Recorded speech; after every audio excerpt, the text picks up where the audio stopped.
Welcome back to the Backyard Professor videos. Look how tall this sagebrush is. They said when the pioneers crossed the plains, they found sagebrush that was 6 and 7 and 8 feet tall, and I just found some.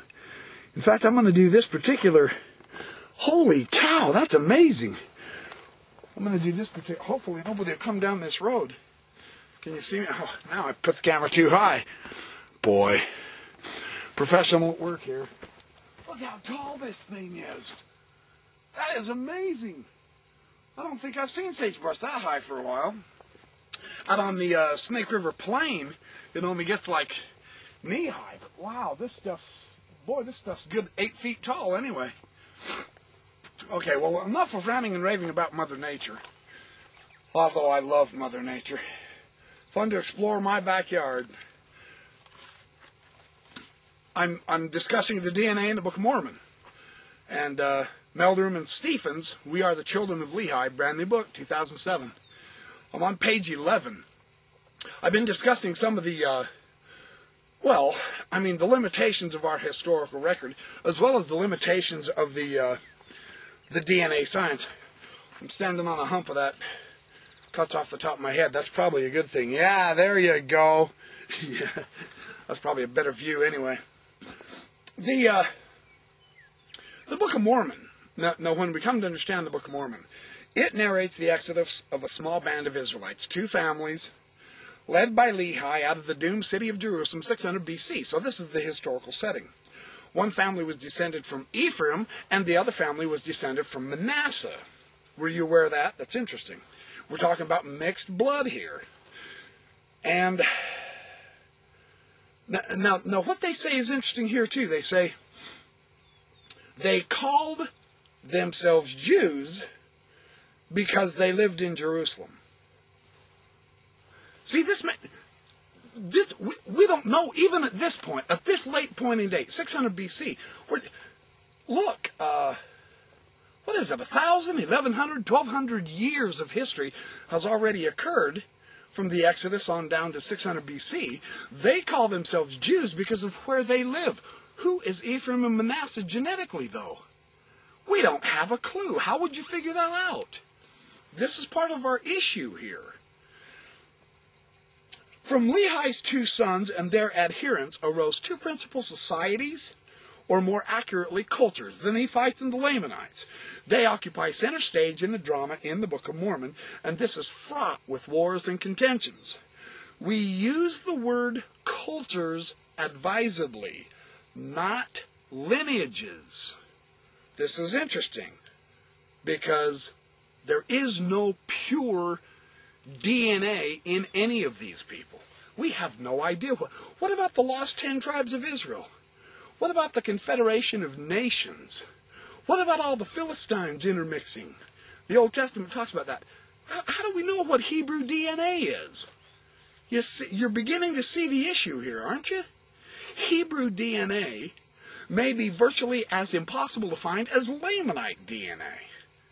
They called themselves Jews because they lived in Jerusalem. This is not based on their genetics or who their ancestors were.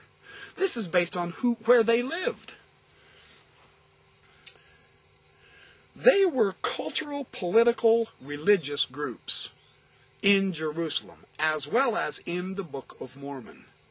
They were not necessarily genetic groups. They weren't restricted to a particular lineal descent, which soon encompassed varied populations. And some of these populations are mentioned in the Book of Mormon, and others aren't. There's no saying they mentioned everyone in the New World. They may not have known about everyone in the New World. Within the first generation after their arrival in the New World, Jacob, the younger brother of Nephi, had already reduced the distinction between Lamanites and Nephites on the basis of allegiance, not family blood.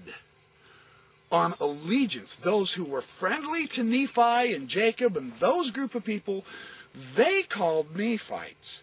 Everyone else who fought against them, they called Lamanites. They called them these systems, these names. These weren't necessarily DNA, genetic, blood peoples that were related in that manner. Jacob 1, 13 and 14, that's important to look at, and also verses 6 through 8. Inclusion within the covenant was not restricted to any specific lineage. It included all who accepted the terms of the covenant. So the adherents of the covenant were always a minority, of course. In contrast, dissenters felt no compunction about freely mingling with other non-believers. Who they were, we don't know at this point. A curious aspect of the Book of Mormon is the occasional pointed declaration by a prominent character that he is a direct descendant of Lehi. We find that in Alma 10 and 3 and 3 Nephi 5 and 20. Now this is interesting because they're obviously stating the obvious if we assume all of the Nephites are descendants of Lehi. But that is an assumption on our part. Book of Mormon doesn't say that. It says, he says they are obviously stating the obvious unless such statements were an implicit acknowledgement that Lehi's posterity was mingling with others in the region. So this is some of the complications we're finding in the Book of Mormon. I'm going to run back over to the rim and show you more of the lake and finish this in another segment.